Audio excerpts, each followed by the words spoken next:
Hello and welcome again to It's Just Our Opinion. I appreciate you tuning in. I hope if you like it, you'll share it with your friends. If you really like it, I hope you'll call them and tell them to share it. This is our 18th of editions that we've had. And like I say, I enjoy it. I hope you enjoy it. Before we really get into the show, I want to let you know that we have a website now you can go to. It's www.itsjustouropinion.com. And as a sign, it says just our opinion, but it has apostrophe. Now, anybody that knows websites knows you can't do all that, so it's just all together. It's just ouropinion.com. And go there, watch our videos. People that you know that's not on Facebook, you can tell them they can go to our website and watch these videos. And there's so much knowledge on there that if they'll go back and watch all of the ones in the past, they'll learn so much that you've learned by watching it here. So I appreciate you tuning it in. Let me tell you about an experience I had here just last week. I somehow or another, I don't know how, I woke up and somehow I got a herniated disc in my neck, and it's pinching a nerve, and it's really been terrible on my arm. So I went to the doctor and they said I needed an MIR. No, I'm wrong, it's an MRI. But it could have been an MIR because it was terrible, let me tell you. But the MRI, if anybody's ever had one, they know. Now I've heard all my life people talking, about how scary they was and all this stuff. And I'm thinking they got to be foolish. But let me tell you, I had to go for one for my neck and stuff. And so I have never in my life been claustrophobic or nothing like it. I mean, I've crawled in caves and where you had to just barely squeeze through. I mean, I've done all of that growing up. But I guess it may have been the pain medicine I was on or whatever.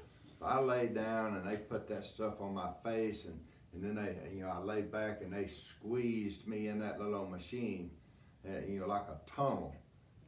And that wasn't probably an inch from my face, and there I was laying there. And if anybody's ever had one, they know you got all them knocking sounds. It sounded like somebody tapping on something. And then looking up like that, and all that noise going on with all that pain medicine I was taking too, I thought, man, I got to get out of here. So I raised my leg up and let the man know I need that. So he come and eased me out. And he said, "Are you okay?" I said, "Well, I thought I was going to be okay." He said, "Well, now we can take that mask off your face if you want to." Because, I had a mask on like I was doing one of those Friday the 13th shows. So he took that off, and I thought, well, that'll be good because I can see now. So I laid back down on that thing, and it eased me in. It was so tight I couldn't move, if anybody's had one. And so I laid there about 5 minutes with all that clicking and knocking in my face right there against that. And I couldn't believe it. I was really embarrassed, but I felt like that thing was caving in on me. So I had to come out. So I didn't get that MRI that day.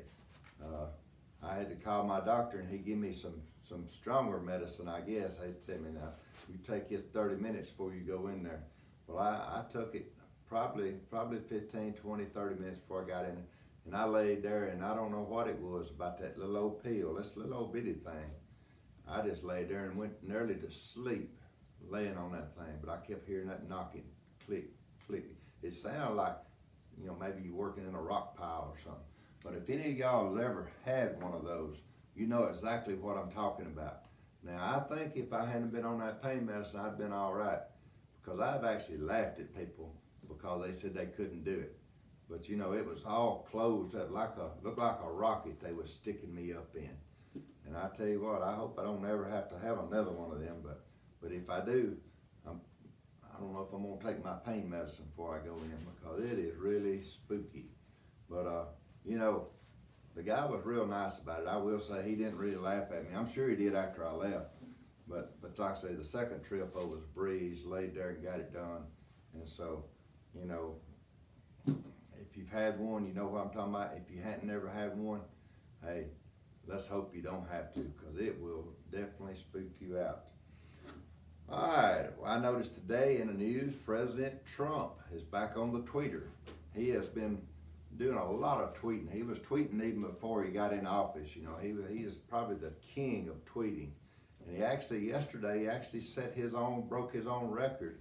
He had 142 tweets in one day.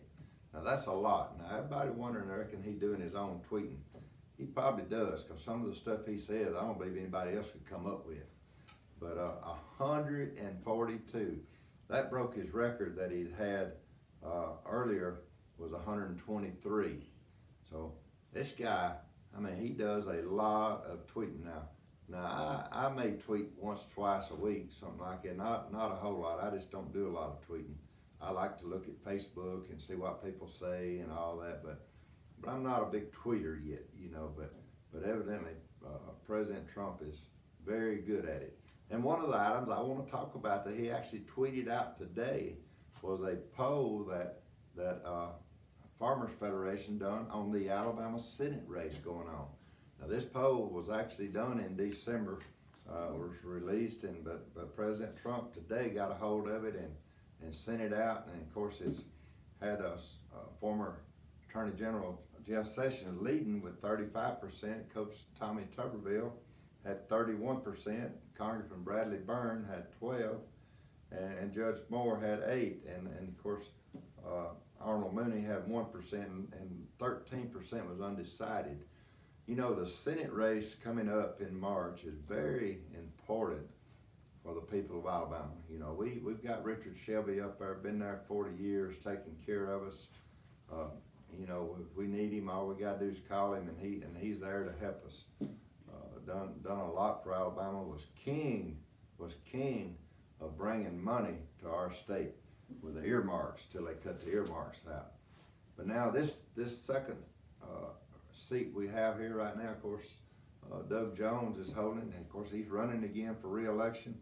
Luckily, he don't have anybody, I don't think, in the Democratic primary, so he's going to be the Democratic nominee, and he'll be on the ballot in November to face either Senator Sessions or Coach Tuberville or Congressman Byrne or Judge Moore. One of those will be our Republican nominee. So they're going to go together. And I want to tell you, just for the viewers on this show, most of you that's been consistently watching us know that we actually had Coach Tuberville on the show. He was our first show we done back in July.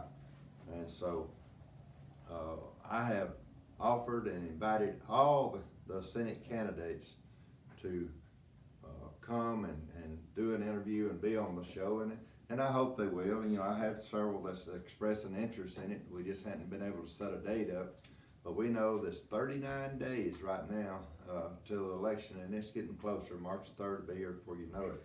So let's hope that some of these other candidates will come and sit down and let you hear what they stand for, what they're running for, and you know, just what they want to do for Alabama. You know, all of them has probably got a message that you would love to hear, and so I'm hoping that they'll come on and be a part of it and accept the invitation. Another thing that happened here the last few days, been a lot of attention about Jalen Hurts. Jalen has returned to Alabama. He's down in Mobile practicing, getting ready for the Senior Bowl. And one of the things that really got going on the internet the other day was his helmet. He was going to wear a helmet with Alabama on one side and Oklahoma on the other. And man, it got everybody all excited, because you know, Jalen done a lot of good when he was at Alabama. He was a great player. He's just an inspiration to all of us with his attitude and the way he plays. And you know, he plays to win. He puts his heart into it. But he's also off the field as a good example for our kids to look at and see what leadership's all about. So we're proud of him. But now we found out that the helmet with Alabama on one side and Oklahoma on the other, he's not going to get to wear that in the game. That was a helmet presented to him by a group called Special Spectators. And what they do is actually two helmets. They give Jalen one just to commemorate him playing for both schools, because he done good for both. But then they're going to auction one off. And what this group does is they provide the funds and things needed for some children that are sick, and stuff, and their families, for them to come and watch the Senior Bowl and to really get to see these top-notch players. You know, the Senior Bowl is usually your best players from the teams come together for that and have fun, you know, before the draft and get to know each other, because most of them guys are going to be playing against each other on Sundays for a long time. But it was really neat. I thought, you know, having a helmet with both on, I mean, that's something that Jalen can remember, keep up with for years to come. And, you know, when he won the conference out there at Oklahoma, you know, it's just like we'd won the SEC again, you know, because he'll always be somebody that Alabama fans, you know, enjoyed watching and look up to and will always respect. And like I say, he moved on for 1 year in Oklahoma, so we appreciate what he done there. I found out something just a little while ago. I was reading, and there was a study by a lady named Amanda Tarleton. Amanda Tarleton. Now, I don't know her. If I knew her, I'd said her name better, but I don't really know her. But she done some research on the cleanness of people's house. Now, you ask people, what's the dirtiest thing in their house, and probably 90% of you would say your commode seat is probably, or your commode one. Well, she done the research and study and went in houses and with her germ magnifier or whatever they do, and found out that the dirtiest place in your house is your oven door. Your oven door. Now people think, oh no, I wash mine. Well, now what she says is the handle. People don't think about the handle. They do all kind of preparing meat and stuff, and then they don't wash their hands, they don't wear gloves, and then they open that door and they slide it in, and those meat, you know, that's on your hand, you don't see a lot of it. That old grease and stuff, it'll decay and turn into germs and fester, and you know, that goes on for weeks at a time. Because how many of you, now be honest with you, how many of you actually wash your oven handle? Now, you don't do it. I know we're fixing to start, but we open the door and we'll wash the inside of the door and stuff, but the handle is where she says is the dirtiest place in your house. Now, who would have thought it? Now, we don't eat off the handle, for goodness sakes. We don't do that, and you know, and Regina says she wipes ours down, so, but most people don't. 90%, she done this study, never think to wipe the handle of the oven.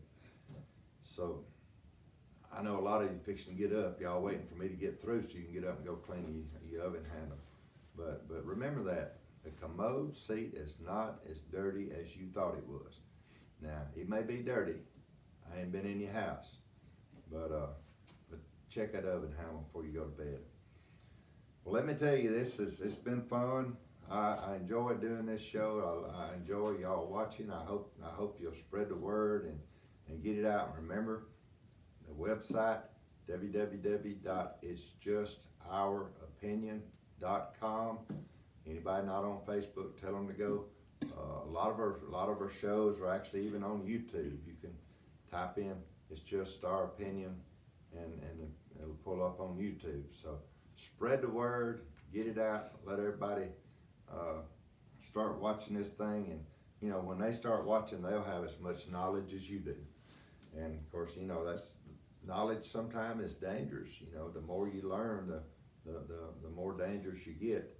So I want you to get dangerous. I want you to learn stuff from us here. And remember, we say a whole lot on this show, but I'm telling you, everything we say, it's just our opinion. Thank you.